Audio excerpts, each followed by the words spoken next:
Good afternoon, everybody. My name is Stijn Koole. Does somebody know what a landscape architect does? Not really. I try to show you in the next 35-40 minutes with my presentation on Living with the Bay, Rebuild by Design competition. I'll tell a little bit more about it. But I want to start off with a confession. My confession is that apparently I like women. What has that to do with water management, right? But I got married last year, and my dad had a conversation. He said, apparently you have a thing for women. And I'm like, yeah, that's true. That's why I'm getting married too. But he said, well, you had 3 girlfriends, basically. I said 3, I'm aware of 1, but what are the other 2? Well, one is Hurricane Katrina, is Katrina. I visited New Orleans about 15-20 times now, and after Katrina I was visiting US a lot. My other girlfriend is Sandy, a real typical American name. And Sandy was, of course, 2012 in New York, and after this devastating storm, which you all seen probably these images from, this is when I got hooked up with this girlfriend. And I'll get back to my latest girlfriend at the end, which I married, which is my real girlfriend, of course. But sorry? I will have a photo of it. But you have to wait for that 154 slides, something like that. That's how many slides I have. Please have questions during my talk. I understand that you are just starting your education, so maybe I have technical terms, maybe you don't understand what I talk about. Please answer, give me the questions. I'll try to answer them quick and briefly. But as stated, I have 154 slides. And that's a landscape architect. No text, only images. And I started with a couple of Hurricane Sandy. You probably know what happened in New York. And these are some of the well-known images that went around the world with cars on the water, how high the water level was. Just when you're walking downtown in Manhattan, this was the scene at that moment. And after Hurricane Sandy, the Obama administration did something very unique. They allocated $50 billion to spend on rebuilding the whole region of New York. But he set aside, Secretary Donovan, he initiated this with Henk Oving, the Dutch water ambassador at this moment. They did something very special. They set aside $1 billion and said, we're going to make a competition, an international competition. We're going to ask the best designers in the world to deliver their ideas and how they think we should rebuild New York.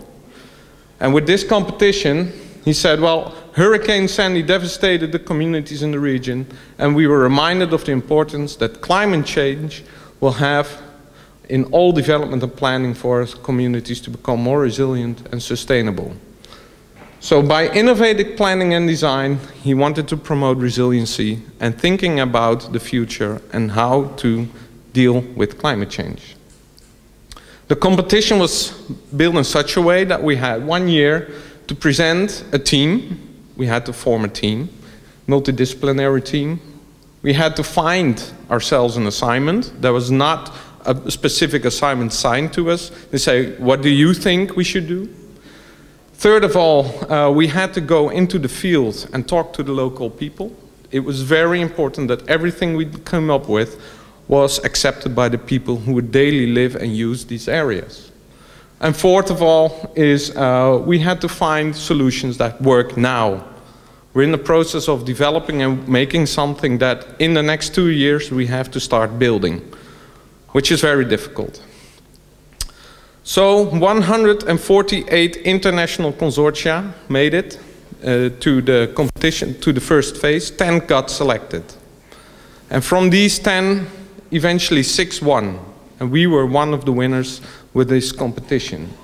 And our team, Living with the Bay, was thinking about a comprehensive regional resiliency strategy for the Nassau County's South Shore. Basically, when you look at this map, when here's Manhattan, right there, and this is the island of Long Island, we came up with a whole long resiliency program for the whole of Long Island.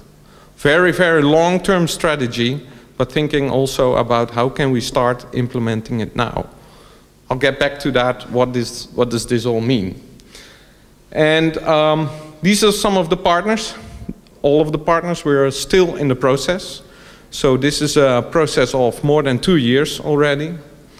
Competition phase. Competition doesn't mean you make money. It makes you invest a lot of it, and we're currently in the process of getting a contract now, and hopefully in the next year we will finally have a contract and can start working in this, on this project. Let me take you to the plan that we came up with the proposal that we made at that moment, what we won with, but then also what are we currently working on, because that is a little bit different from where we started off. But let me take you to the area that we start looking at. First of all, it is important to understand where you are. No matter what you do as a student, first of all, question yourself, where am I? Why is this important? Because everywhere you go around, and I have an international public here, situations are different. You heard a lot of stories about how we do delta management in the Netherlands. Well, you can't do that in a foreign country one-to-one. There's different reasons for that, different rules, different regulations, but also, what I think is very important as a landscape architect, different systems, different water systems, ecosystems, politics systems, all the systems work differently. So understanding where you are, well, everybody knows Manhattan, right? That's quite obvious. This is Manhattan, this is JFK, this is where you land typically when you go to Manhattan. And we looked at the whole of Long Island. And understanding Long Island is also about understanding how the system, how this was built, how nature formed this area. Because before the humans were there, the nature was boss in here. And after Hurricane Sandy, nature showed that nature is boss again, always. So by understanding the structure, we made a cross-section. And we saw that the ecosystem, how it works, is that there is sea. We have a barrier islands. In Holland, we would call them Waddeneilanden. You would compare them with the Waddeneilanden. We have a bay in the between with some wetlands in here. We have some new land that is sediment that come up from the higher ridges, and we have the suburbs on the higher ridges, the lime and the stone that's up here. And the real problem, why Sandy happened, why there was a big problem is we kind of like being at risk, so we start living at the cool places. They're also at the dangerous places, similar in Holland. Why the hell do we live with so many people in such a cool places? Well, deltas are the best places to live. Only thing is you gotta deal with the water, and if you know how to handle the water, then you're okay. But here, basically, they occupied the barrier islands. They got rid of a lot of these the intertidal areas, and also the wetlands right here. They kind of occupied them, and by living there, there was not a reason why nature could restore itself. So the fixed urbanization is actually the real problem on top of an ecosystem that doesn't work.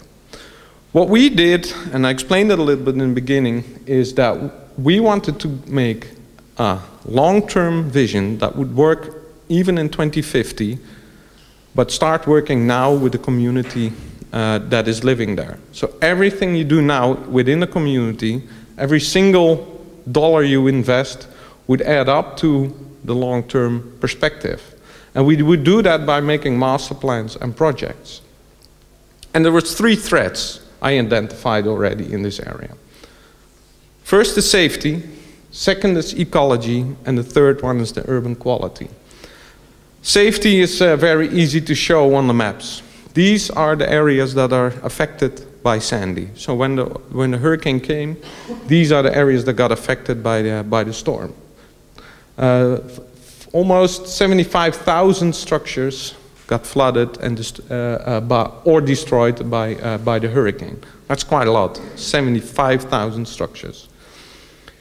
If we do the mathematics and we do some simulations, we could see that a category 1 surge, that is a small storm, Sandy was category 2, a little bit bigger, has an effect or has flooding in these areas. that is 35,000 structures. If we have the 2 one, you can see that it adds up. So 113,000 were at risk. So Sandy was in between 1 and 2, but we normally say it was a category 2 search. Find on internet a different category of storms, and you would see that there's another 3, and there's also a 4 possible. So this wasn't even a very heavy one. But I asked the guy in the field to explain it, how high is the water, and it's always a little bit more compelling than when you look at the map and you say, yeah, I have no affection with it. This guy was actually living there.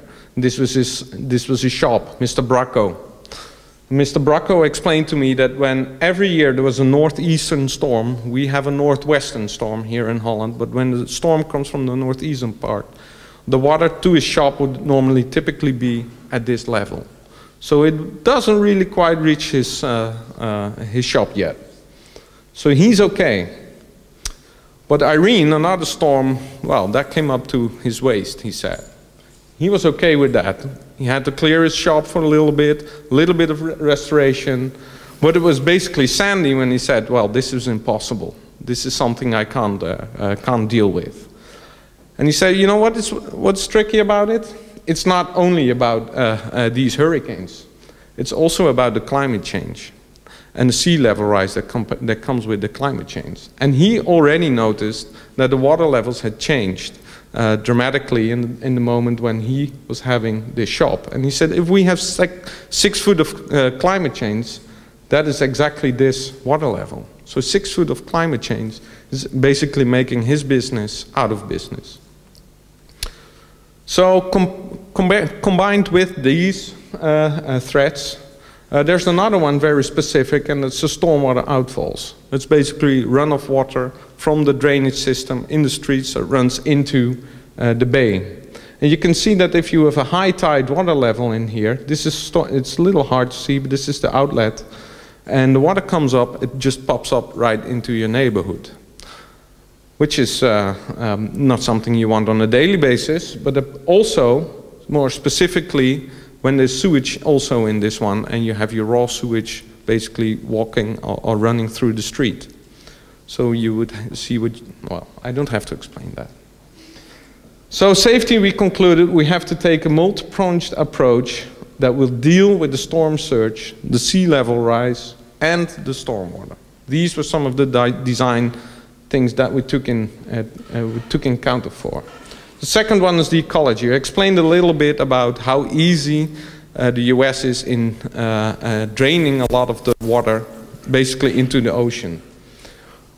Not being resilient, but thinking about how can we get rid of our wastewater as quick as possible. What you see here is a pipeline from a sewage treatment plant dumping the water basically in the bay. So almost raw sewage water, little treated, is basically just dumped into the bay.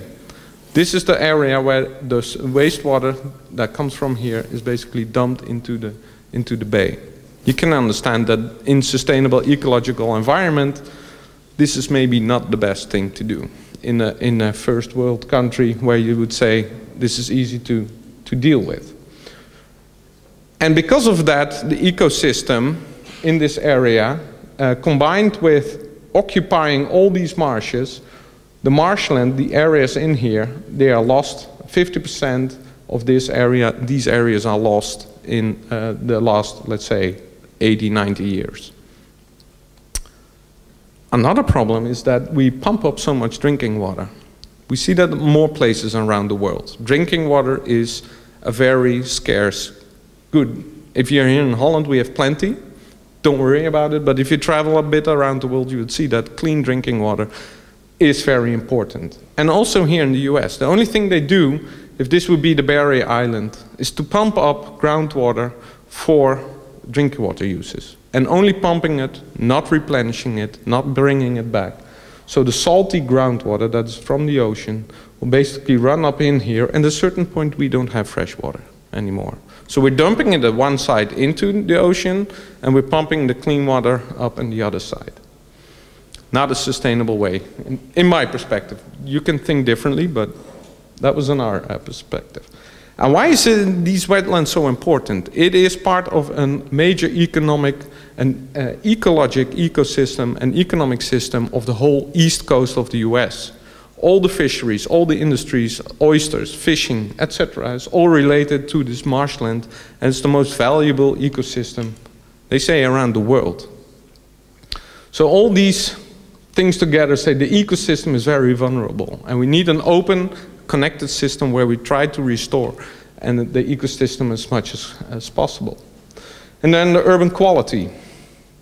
This is something difficult for us in the US. When we see water in Holland, I basically want to touch it, want to go there, and if possible, I go to the beach, etc. You can swim in it or at least ice skate on it. Here you cannot touch the water. You can't go there, it's inaccessible. So the lack of access to this natural system is very difficult.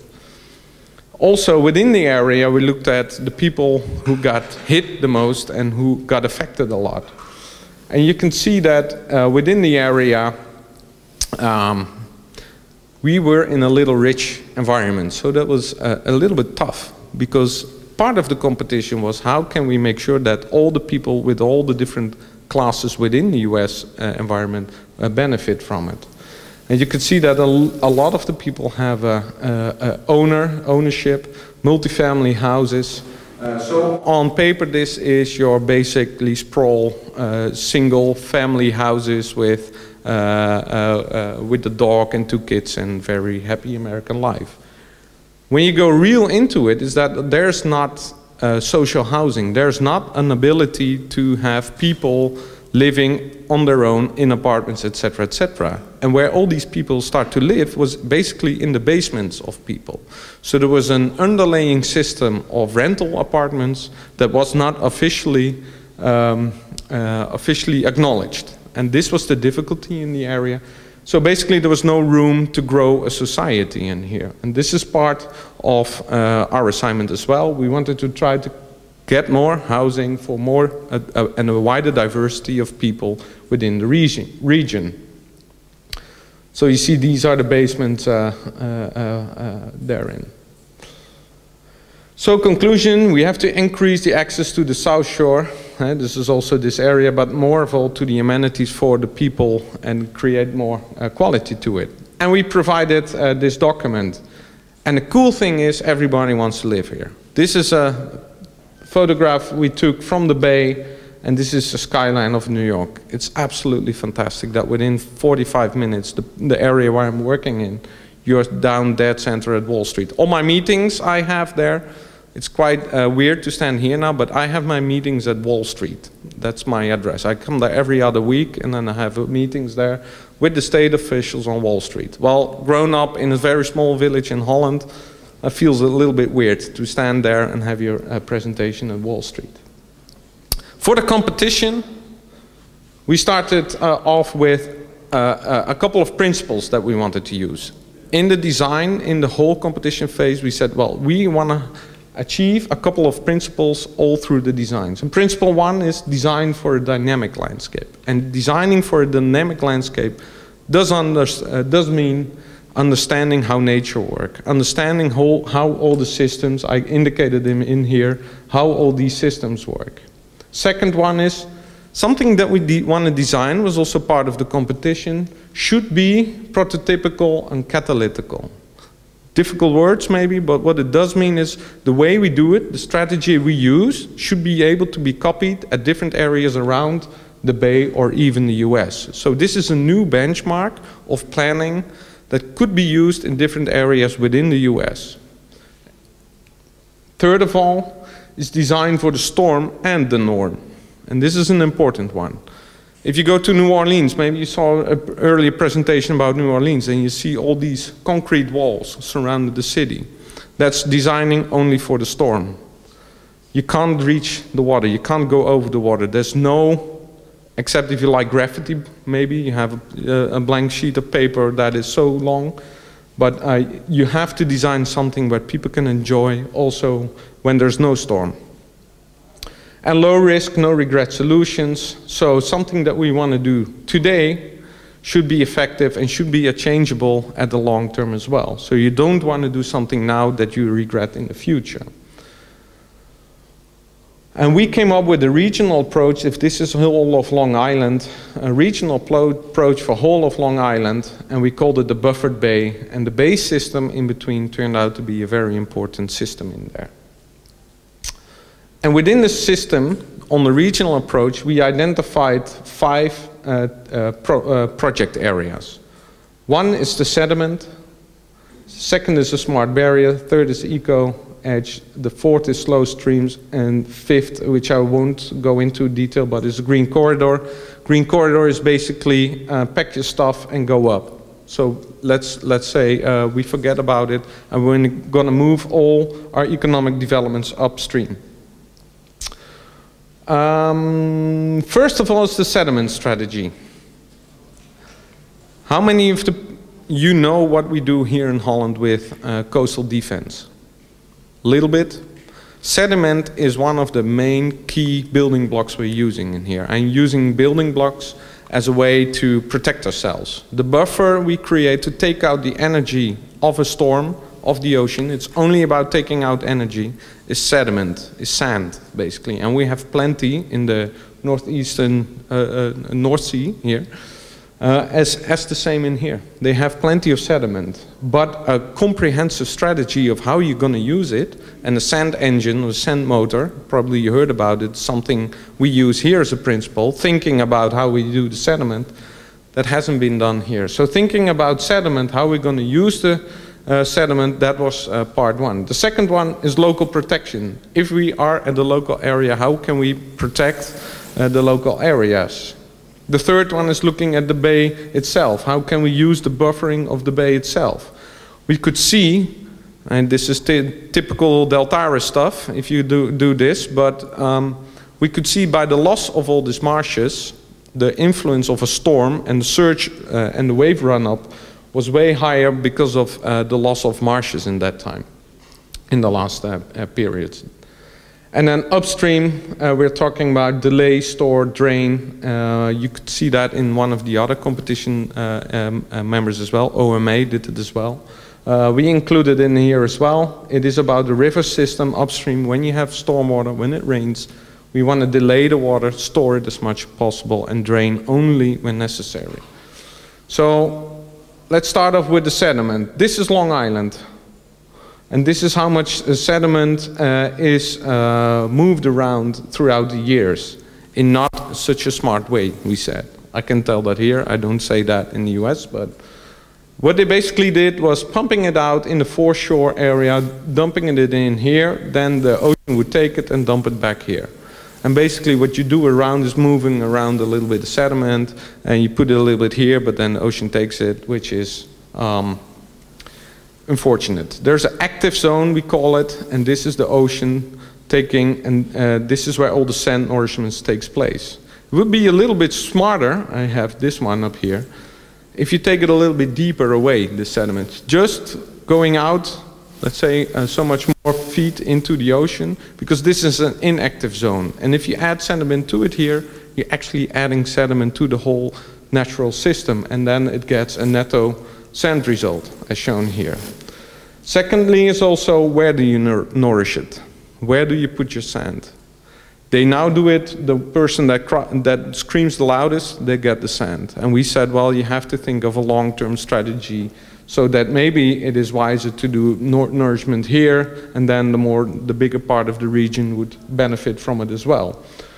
So I won't go into the details of it, but it is thinking about where would you replenish the sediment, and using the natural system also to replenish the areas in front, but also using the sediment to go into the bay and start building this wetlands again. Because wetlands is sediment and basically also organic material plants, and we need to grow them at the same time.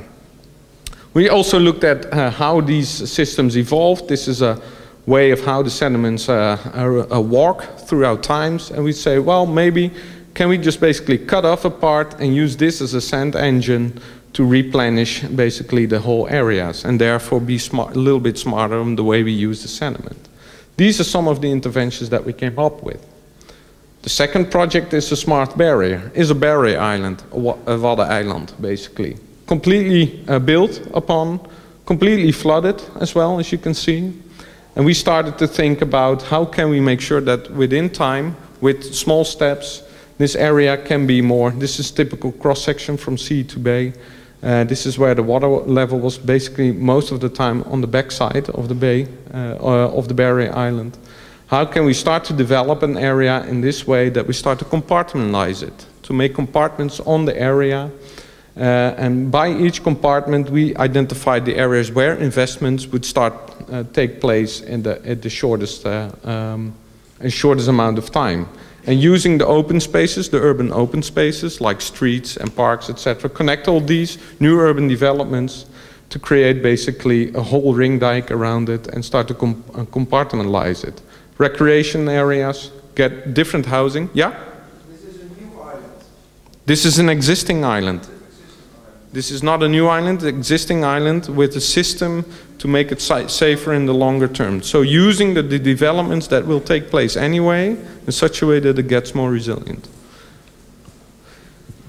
So new development, access to the bay, for example, a train that runs there that we want to redo the train system. Well, why not elevate the whole system in such a way that you make a new compartment to it?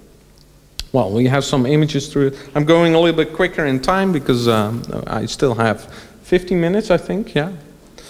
So we did some images to it. And then we had the eco edge. And the eco edge is basically the bay. And we say, thinking about the nature of this area, thinking about all these wetlands that used to be here, this whole system that protected, you can see that when a storm comes from the ocean, that protects these urban areas around here. And if we start to degrade them, taking them away, we take away our defense system. It would literally mean in Holland if we take away the dunes, for example.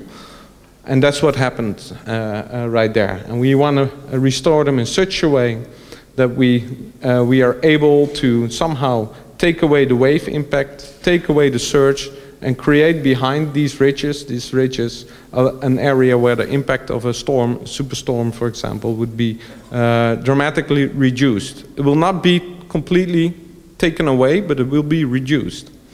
And we need ecosystems in such a way to make sure that these line of defense eventually start to protect the area. And we can do this in different phases, of course. And then we make these images of how it could look like, of course. And the slow streams, this is the last project that we looked upon as well. When you have those buffered bay system in here and where you have your ridges, eco-ridges in here, you still have the rivers from upstream that move in here. You still have your fresh water that runs in there. You still have your ecosystem that wants to go up here. And still there's a lot of people living here that get affected by the storm. So with the hurricane, a lot of people living in here expected to be flooded. The people living behind here didn't expect that they would flood that much. But the guy that had the fish shop was having his fish shop, let's see, somewhere here. So he was living at the bay and then he got this 6 foot of flooding in his house. As also a lot of people in the back of here. So they didn't see that one coming. So thinking about this Mill River and the stormwater, so when it rains, to provide extra space for that as well, that was part of the design for the slow stream river. And you can see some maps in here of the Mill River. This is the topography. This is a typical northeaster, and this is sandy, how much houses got flooded actually at that time. And we identified how does this area work. We said this is the bay area, the bay zone, we have an intermediate zone, and this is where the river areas, and we identified all the problems that were there, and we came up with some solutions of try to maximize the riverbed. Everybody knows the Room for the River project. This is Room for the River project on a river in New York. A system of stormwater swales. I indicated these big holes where the water would run in. Well, how can we do a little bit smarter in such a way that very simple check valve prevents the water from coming in, but also create extra storage and infiltration of water when the rainwater falls down. Ecological recovery, basically bringing the fish crossing all the dams and possible to go upstream and have an ecosystem that works again. And redevelopment, new developments. I saw when I came in, is it wise to build here? We said yes, it's wise to build in this ecosystem as long as you think about the consequences of it. And that would give, and that's also given with the politics in here, that would give an opportunity for new social housing projects. And to make a continuous trail all the way along, and then thinking about upstream re-infiltration. It's a sewage treatment plant, not seeing it as a waste, but seeing it as a source of fresh water and using, again, this water for drinking water. Okay, back there, I want to ask you if you can explain me this scheme. Can you please try to explain this to me? Yeah, see that. This is what we're in now in this process. And this was all the competition phase. That is maybe a little bit boring to it, but this is now the actual work. I'll get to $2 now. After the competition, we were in the process of 1 complete year on getting this work done. There were 6 winners, and in most of the teams there was a Dutch partner in the team. From all the Dutch teams, our team is still in the process of getting the work, and we're doing the work right now. Now we're making a little bit of money, very little bit of money, in getting this work. We won with this competition $125 million. So that's a substantial amount of money. They didn't put that money on my account. I'm not driving a big BMW now outside. That didn't work like that. They gave the money to the state. So from federal, they sent the money to the state level. And on the state level, they now say, okay, team, you're going to have to look and come up with a plan. This slow stream, that's the reason why I show you a little bit of this. Let's see what you can do for $125 million within this river system. And we're currently thinking now, together with the state, we're in the process of developing a plan where we're thinking about the long term. This is what I indicated here. So thinking about the whole watershed as a system using local input right now. So we're designing with the local communities, but at the same time for the state and federal level, developing a long-term strategy. And by doing that, so this is what the process that I'm doing now. This is interesting, but also this is politics-wise, and it's very interesting because we need to build something in the next 2 years.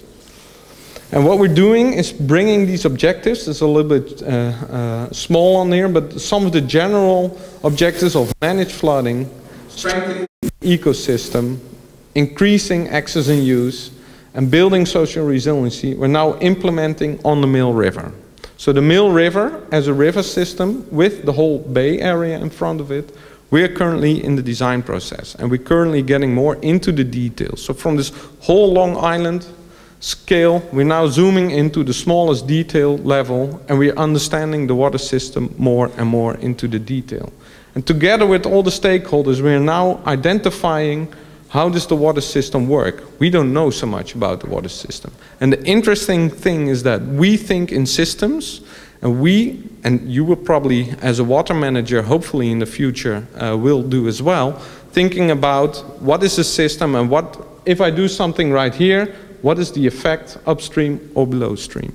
And this is basically educating the US. I tell you bluntly, it's educating them in how to manage the water system, because they never thought about the system in such a way. They only think about draining it, getting rid of it as much as possible. This outfall pipe is the best example of it, and let somebody else deal with it. And the cool thing about this competition is that Obama administration is looking at us, and they are looking at, this is the example that more and more of the projects in the US have to do it in such a way. So for water managers in the US, there will be a lot of work in the future. And my goal as a landscape architect, because I'm not a water manager, is to connect all these water issues with how does it look, how can I access it, how can I make a nice area out of it, how can I create a trail that runs through the whole system, for example. How do I design a park? These are the sketches that we now are, this is all very fresh. But together with the Parks Department, we are now currently designing these parks. How can we design the park in such a way that it looks nice, but in the same way it functions as a filter, it functions as water storage, so we can store water when we need to store it, that we clean the water when the water runs down even more. How can we, so a water treatment park, for example, eco park, but also a larger area to store the water. Thinking about these systems in cleaning and purifying water. So now I am with the technician very much into detail, how does this system work? How much square meters of filter do I need to clean all the water that runs through my technical model? So HEX model, you probably know all this. This is a very technical model. They provide me the input how much water I have to purify. And then we start to convince the people in the neighborhoods that if we do some of these, some simple steps, it's easy and it's more attractive to get to the water. And create new trails and make it accessible and make this an area that is nice and worthwhile visiting.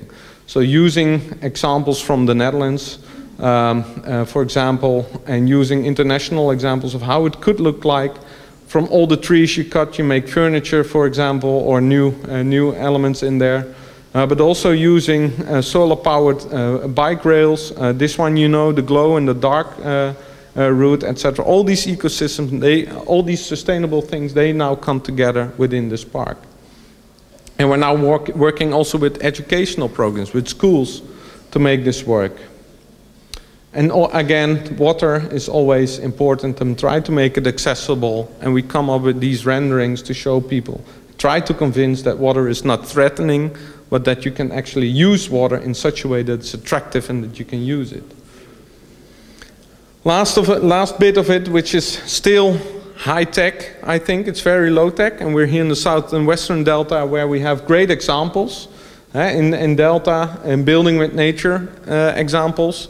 I want to touch upon a little bit in it, because what we're going to do is make basically a $60 million pilot project of building marshes in such a way that we're going to rebuild ecosystems. This was the typical ecosystem when it was very vibrant, and this is how we made it. And we're now trying to find different steps and different ways, as I showed before, to actually build it. So we go on site and we're going to try to start building these wetlands. A $60 million project to start building it. And all of this, try to combine all these small steps and all these measures to make this area a more safe and attractive. For example, one short one is, this is a hole in a barrier, in an island. Yeah, let's close this off and see what the effect is. So in a model, we identified the different options with Deltaris. We are going to run a real actual model, and then we're going to run different storms through here, digital model, and then we can see which one is the most effective in protecting and creating the ecosystem as well. So we're in the process of learning and understanding these marshes, the whole water system, and designing with it together with all these stakeholders in the area. Just to give you an idea how difficult this is, these are all the stakeholders, this list, that we're dealing with.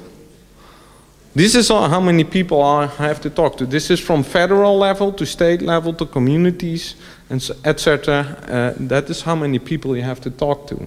So we do stakeholder workshops, we do boat tours, bus tours, meetings with 22 governmental agencies, 72 non-profits, 3 academic institutions. We can list a couple more if we want to, but this is where we're now currently working with. Project partners, so many project partners, and that is what it's all about. Bringing this high long-term strategy, bringing all this theory into practice with the community, with all these people, and trying to make a master plan and build it within the short amount of time. I promised you one picture, I think. Well, I got married this year.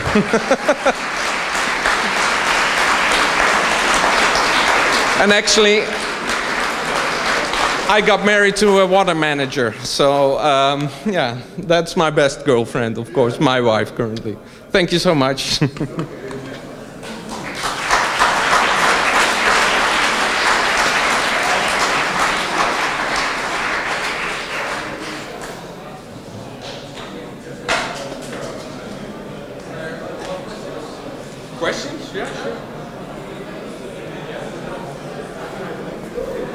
Some time for questions. There's one question here. Yeah. Yeah. I can imagine that a project at this scale is hard to manage. So my two questions is, at the core of, I don't know if it's your company or what, who's fundamentally responsible for managing the project, like the positions? And do you guys go through any like political obstacles along the way? To answer the last question, yes, immediately. Everybody knows House of Cards, right? Who has watched House of Cards? I want to see some fingers. Okay, if you go to the US, watch House of Cards. That's how politics work in the US. That's basically chambers behind, you don't know exactly. So the moment when we started, of the 125 million, where we thought we had the openness of using 125 million, we already lost 40 million because of political agreements. So we're fighting to get that money back because Obama administration is looking with it. But that's very difficult. So sometimes, and also letting people understand what you're trying to do is difficult. Trying to make something for the far future is difficult if you don't see the effect right now. And that is something we have to convince the people right there. And that is, and you want to do something that the people have effect right now as well. That's the difficulty. And managing is difficult. We are 7, but we're doing fine. We have a team with 7 partners. We went through 2 years of investing, so everybody knows what they're worth. And we have now a core team of 3 people, being the main lead in this.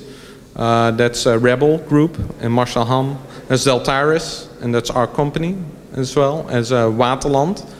It's cool to see, to mention maybe a side story. We couldn't get this contract if we were a Dutch company. So the Dutch designers, those 3 Dutch designers, we opened up a new office in New York. So I have an office now in Manhattan, which is nothing. It's just a table, a chair, and that's it. Because we typically work on location on spots right now, because we don't have the budget yet to open a real office. But that will happen in the next 2 months when we start hiring people, American people, for working, because we're getting this design contract of apparently X million dollars. And so then there's 3 people to run this project in very close collaboration with the state. So the state is typically doing all together. So it's very much collaboratively working also. It's a new way of working also because of this competition. Good question. I'm here for more questions, but... Some more questions, or... Yeah, I think we're finished for today. Thank you very much. We have some presents. Thank you.